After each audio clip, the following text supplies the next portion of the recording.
শীতের প্রথম বনভোজন করতে আমরাও বেরিয়ে পড়লাম। আমরা আশেপাশে কোথাও গেলে বাইক নিয়েই যাই, তো লোকেশনটা কোথায় অবশ্যই তোমরা দেখে নিলে। তো সেখানে পৌঁছতেই প্রথমে আমাদের টিফিনে দিয়েছিল চানা পনির, লুচি, একটা করে নলেন গুঁড়ো রসগোল্লা। তো দুজনে কিন্তু বসে খেয়ে নিলাম। আর চারিদিকে লোকেশনটা দেখো কতটা সুন্দর। তো একটু চলো ঘুরে ঘুরে দেখিনি সব কিছু। আর যেহেতু আমরা গেছিলাম পূর্বস্থলী পাখির চরে, তো এখানে নাকি আশেপাশে প্রচুর পাখি আসে, কিন্তু সেরমভাবে আমি দেখতে পাইনি। আর ওখানকার সব থেকে মেন আকর্ষণ আমার যেটা লাগতো সেটা হলো এই সুন্দর পার্ক। সেখানে খানিকক্ষণ সময় কাটিয়ে ভালো কয়েকটা ছবি তুলে আমরা চলে গেলাম পিকনিক স্পটে। তো ওখানে কাজ সংক্রান্ত কিছু আলোচনা হচ্ছিল।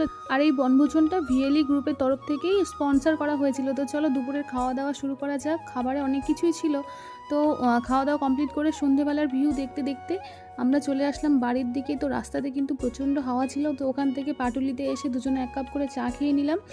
আর সব মিলিয়ে খুব ভালো একটা দিন কাটালাম। তোমরা শীতের প্রথম পিকনিক কবে করছো কমেন্টে অবশ্যই জানিও। বাই।